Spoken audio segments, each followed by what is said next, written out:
conversar sobre fraturas do joelho. Naturalmente, não é a minha intenção em falar tudo sobre fraturas do joelho, apenas alguns princípios básicos do tratamento das principais lesões traumáticas da articulação do joelho. Lógico, as articulações do joelho é muito complexo, por isso nós vamos conversar, vamos iniciar sobre a anatomia do joelho. Vocês estão vendo aqui que a anatomia tem vários músculos, que dão a sustentação da articulação do joelho, um bastante conhecido que é chamado músculo quadríceps. Temos aqui um osso que é chamado a patela, e aqui nós temos os tendões que transpassam a coxa em direção à perna. Ok? Muito bem. Então, dentro da anatomia, nós vamos agora comentar com vocês e vamos demonstrar aqui os diversos ligamentos, ou seja, retirando toda aquela capa muscular, nós nos deparamos com um ligamento bastante conhecido de vocês, que é o ligamento cruzado anterior, ele aqui em vermelhinho, e o ligamento cruzado posterior pela parte de trás do joelho. E entre esses dois ossos, o osso do fêmur e o osso da tíbia, nós temos o chamado menisco. Menisco interno e o menisco externo, esses dois meniscos aqui. Fletindo o joelho, nós vamos visualizar melhor os ligamentos do cruzado anterior e o ligamento cruzado posterior. E aqui, entre os dois, nós temos a articulação do menisco. Só para mostrar a vocês, um joelho aqui de lado, nós temos a patela, aqui o tendão do músculo quadríceps, e aqui dentro nós temos os meniscos, interno e externo. Olhando pela parte de trás, nós nos deparamos aqui com os ligamentos cruzados anteriores e posteriores e dois outros ligamentos importantes, que é o ligamento colateral lateral do joelho e o ligamento colateral medial do joelho. Então, basicamente, sumariamente, todo o joelho é constituído por partes moles, músculos e ligamentos, e essa cartilagem que é chamada de menisco.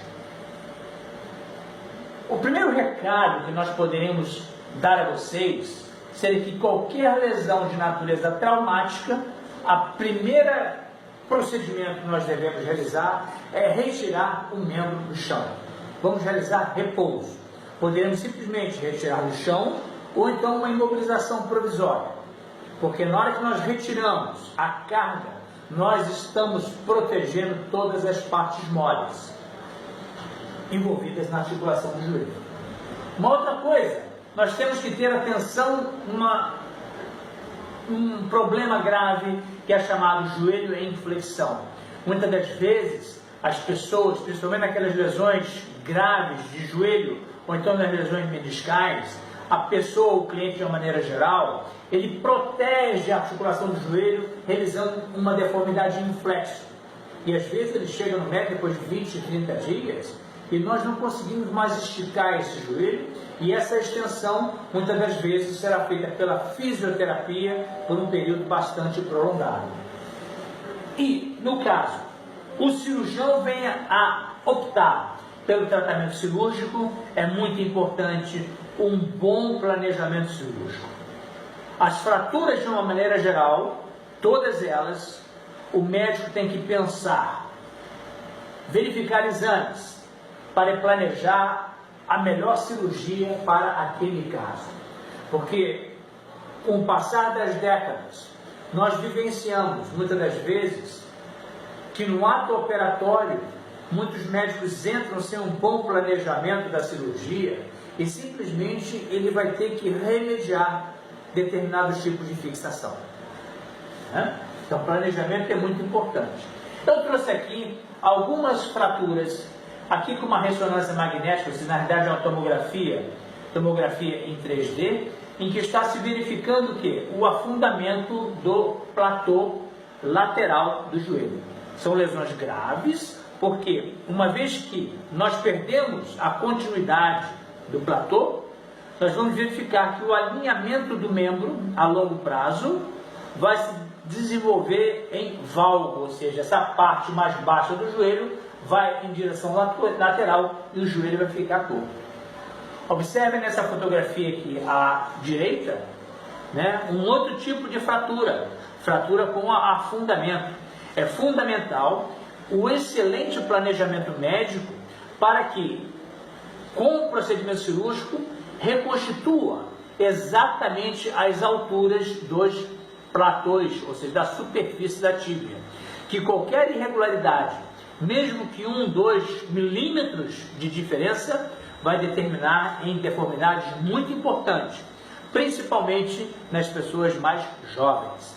E nessa fotografia central, eu mostro a vocês diversos tipos de fixações, fixação com haste, com placas, parafusos, entendeu? Em que nós realizamos. Observe que perfeita a redução cirúrgica, porque os platôs estão totalmente reconstituídos. Nessa próxima fotografia, nós temos aqui a inclusão da escada de tratamento, que nos casos menos graves, com menos fratura, primeiramente, nós realizamos o quê? Retira o membro do chão, imobilizações provisórias, realizamos estudo radiológico, ressonâncias, e muitas das vezes associado à tomografia em 3D, com reconstrução óssea, para o médico visualizar exatamente o tipo de fratura que nós estamos diante. E daí ele planeja, para que depois de alguns dias ele realize o procedimento cirúrgico com segurança, exatamente o que ele vai realizar. Então, a escada é exatamente essa. Então, a incapacidade, que muitas das vezes estão associadas a dores noturnas, principalmente nas lesões menores. Lógico, nesse caso, um afundamento de platô, são lesões graves, que ele procura o médico muitas das vezes no mesmo dia. Assim que saiu do acidente, ele procura o médico. Mas existem aquelas lesões menores, aquelas lesões que são apenas uma lesão traumática do menisco, ou então uma lesão incompleta de um ligamento.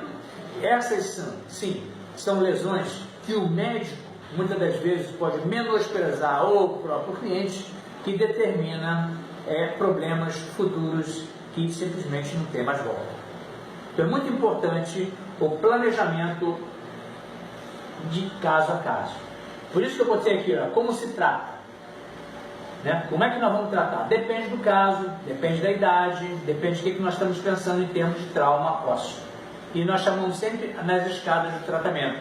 Começamos de um tratamento mais simples e vamos aumentando o grau de complexidade do tratamento, dependendo do grau de lesão envolvida para cada caso. Então, o que nós temos a comentar é, primeiro, lesões de joelho. Primeira coisa, retira-se a carga. Usa bengala ou usa muleta. Compressa de gelo e muitas das vezes imobilização.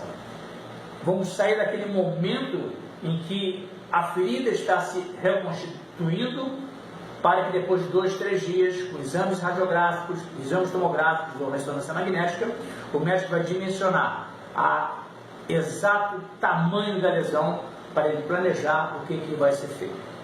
Na grande maioria das vezes, os traumas são acidentes automobilísticos, de bicicleta, queda de altura, etc. De uma maneira geral, quando não tem fratura envolvida, nós preferimos o tratamento fisioterápico. Qualquer dúvida que vocês tiverem, entre em contato com o nosso site ou faça as suas perguntas. Muito obrigado.